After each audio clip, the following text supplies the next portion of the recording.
Right. Robert Diaz, how you doing, sir? Good, good. Thank you very much. Thanks for having me. Now you're out, and it's a nice day in Oakland, California.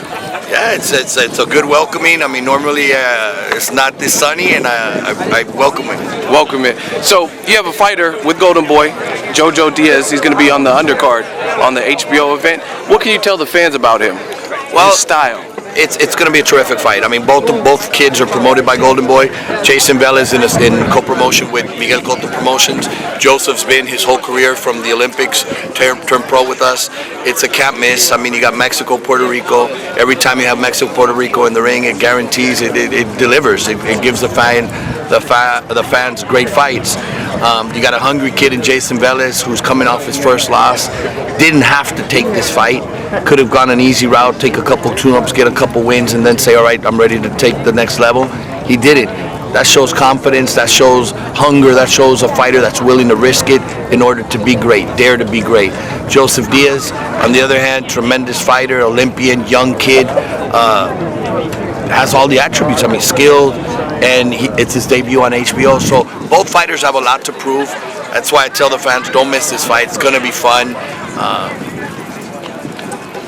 Reserve predictions because I think it's a very, very close fight, and it's 50-50. Okay. Now, speaking of fights, you have Golden Boy put together Canelo Khan, and what was the response? What's the overall response you've heard from that matchup? Some people are like, why the weight? What is the response you've been hearing?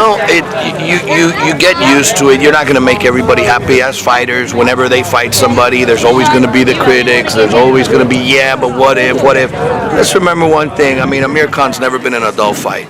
Let's remember number two, Floyd didn't want to fight him. Why? Manny Pacquiao didn't want to fight him. Why? They see something. I mean, the kid is experienced from the Olympics to the pros, has fought everybody, again, always in exciting fights. And now the other element is Mexican, not Mexican, there's kryptonite called speed. Mexicans like to go toe-to-toe, but the kryptonite most of the time is, a lot of the times, it's speed. We've seen Canelo have trouble with speed, with moving fighters. Well, Amir Khan is very, very fast. That's maybe one of the reasons why two of the other fast fighters, Floyd and Manny, didn't want to fight him, because he might be just as fast, if not faster. So it's going to be entertainment. There's a lot of support in the UK. Everybody, I mean, Tyson Fury saying, hey, I beat Klitschko, why can't Khan beat Canelo? David Hayes saying it. That's the love. You know, they're supporting their countrymen. That's how it should be.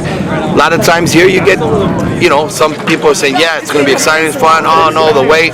Look, Canelo's a 54 pounder. He defied at 55 so he can defend his new belt. But he's a 54 pounder. Okay. Now, Canelo's clearly a rock star. What does Canelo bring to the table that makes him that package where he could take over for Pacquiao and the guys like Mayweather? Well, I mean, I think it's the love of the fans. You can't buy that. No matter how good you are, that's just genuine. I mean, it's either they accept you and they they embrace you, or they don't. And in this particular case, they've definitely accepted him. He is the next superstar. He is over the next decade. I think that's the name we're all going to get used to and enjoy. And that's what we got to do. We got to remember one thing. He's 25 years old. What other 25-year-old out there has fought Floyd Mayweather, Austin Trout, Lara, I mean, Miguel Cotto? Look at all the names. Look at the resume at 25. Okay.